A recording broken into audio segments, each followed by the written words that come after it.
Hello, my name is James E. Troutman. I'm an attorney with the Denver City Attorney's Office, Civil Litigation Section. I'm here to present on responding to subpoenas.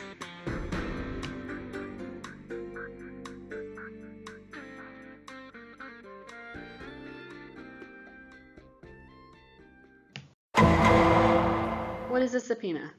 A subpoena is a directive from a court officer to a person to either appear in court to testify as a witness or to produce records that may be relevant to a civil or a criminal case.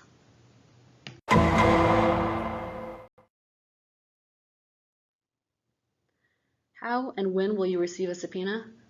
A subpoena must be personally served by delivering a copy to the person named in that subpoena. There are several types of court systems with different rules. In state court, civil court, you will receive a subpoena 48 hours before you have to testify, 7 days before a deposition, 14 days prior to document production. For state criminal court, there is no specific timeline. For federal civil court, the rule says a subpoena must be issued within a reasonable time period before the appearance or deadline. For federal criminal court, again, no specific timeline.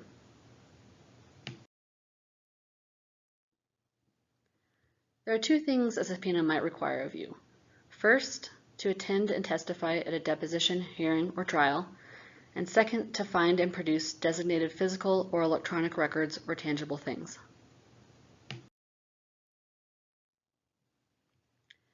How to prepare to respond to a subpoena.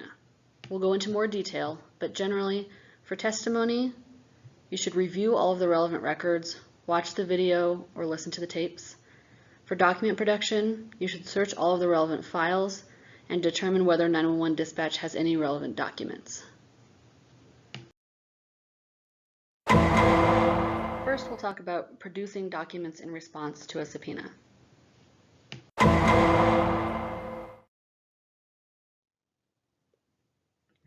A subpoena can ask for any record or tangible thing. So what counts as a record or tangible thing? Pretty much anything you can think of. Emails, writings, letters, handwritten notes, photographs, images, audio files, video, tape recordings. Physical objects can even be asked for in response to a subpoena, like a pair of pants. Data and data compilations, graphs, charts, calendar entries, telephone messages, voicemails, text messages, social media posts, and even comments and likes, and anything else that might be relevant.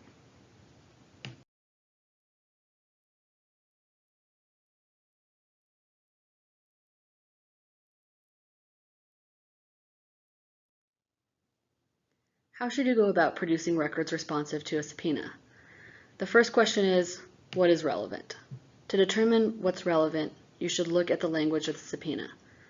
Subpoenas are specific, and nothing outside the scope of the subpoena should be produced in response. So the first step is to search all of the relevant databases that might have the information asked for. Second, talk to anyone who might have that information or could direct you to another information source. You should gather only the documents that are responsive and within the scope of the language in the subpoena, and then follow instructions on the subpoena for where to bring or send the document. What if your search doesn't turn anything up? The best thing to do is contact the person who issued the subpoena, explain to them that you have no responsive documents. In that case, you should ask to be released from the subpoena either in writing or confirm the telephone conversation in writing via email so that you have a record of the conversation releasing you from that subpoena. If the subpoena issuer won't release you, you can feel free to contact the city attorney's office, and contact information can be found on the final page of this presentation.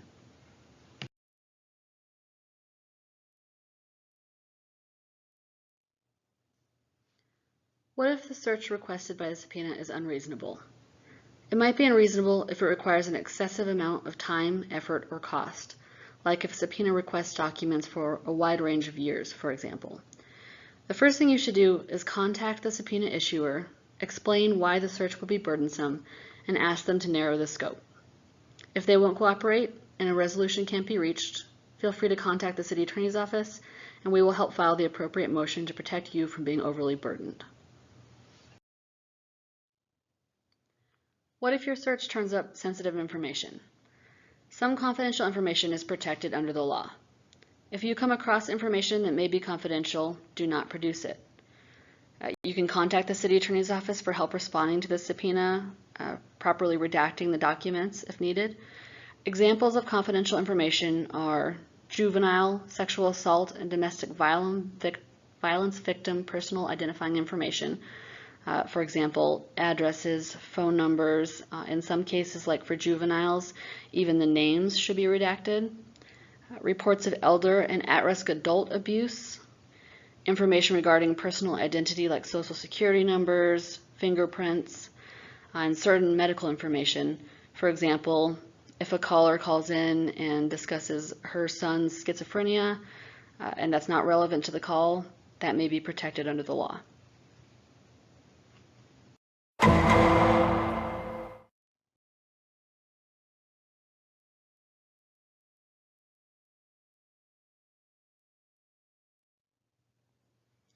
What should you do when you're going to court? This is a picture of an actual Denver courtroom. First, be sure to wear your courtroom attire, your blue button-down Oxford shirt. You should also arrive at the address listed on the subpoena 15 minutes prior to the time given. You should allow enough time to go through security. All of the Denver courtrooms have security in order to allow entrance. When you arrive at the courtroom, you should check in with the clerk of the court, usually located on the side of the courtroom. Here in the picture you can see a little desk at the upper right-hand corner next to where the judge's bench is. That's where the clerk is. When you check in, tell the clerk your name, the name of the case, and let them know that you're responding to a subpoena.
When testifying in court, you'll be asked to take an oath affirming that you'll tell the truth.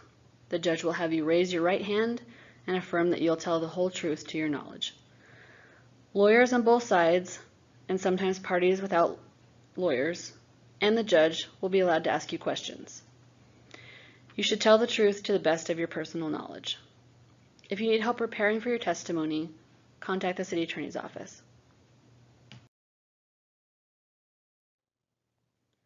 Some tips on testifying in court. First, only answer the question you're asked.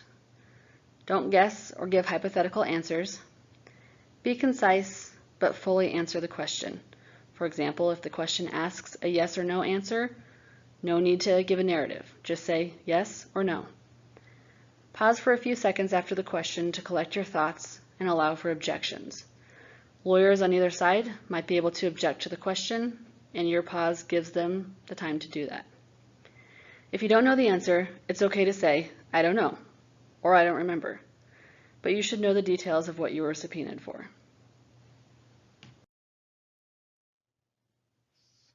What are some typical questions you might get?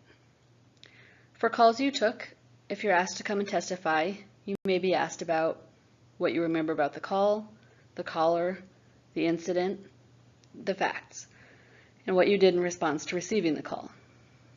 If you're asked to produce records or to testify about those records, Lawyers generally try to set a foundation to show that a document is authentic or the real version of what it's supposed to be.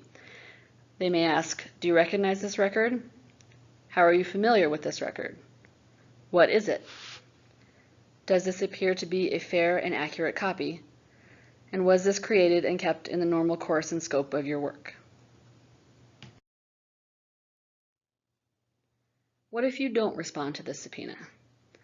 Well, that's something you don't want to do. You always need to respond to a subpoena, or you can be held in contempt of court if you fail to respond. If you're unsure of what to do or worried about appearing by yourself, contact the city attorney's office.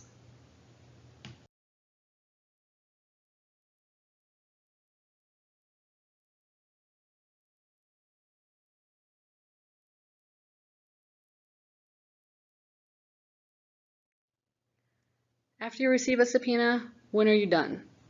For a subpoena to testify, you're done when you finish testifying. For a subpoena to produce documents, you're done once you've provided the documents.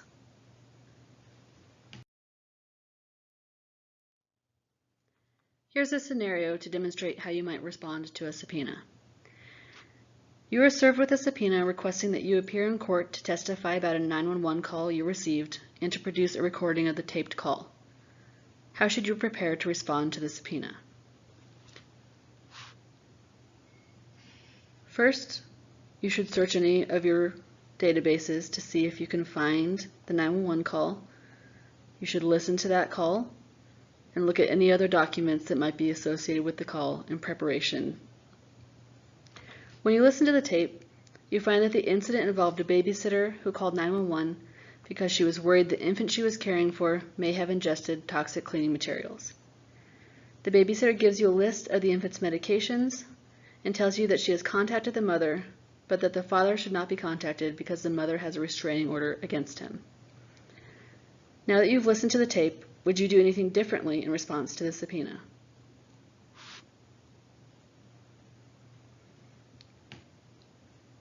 In response to this subpoena, there are a few issues that you should be aware of. First, a listing of the baby's medications. If that comes with specific illnesses, that may be something subject to medical privacy information. Additionally, there's a flag here that there may be a domestic violence issue. The mother and baby's address may be protected since there's a restraining order, and that's something that you should look into to determine whether that information should also be redacted. In that scenario, you can contact the city attorney's office to ensure that the documents that are produced are redacted appropriately.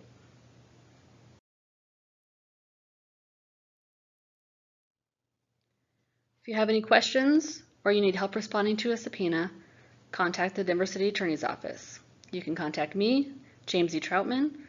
I'm at 720-913-3136 or jamese.troutman@denvergov.org, or the subpoena expert for our office, Mandy McDonald.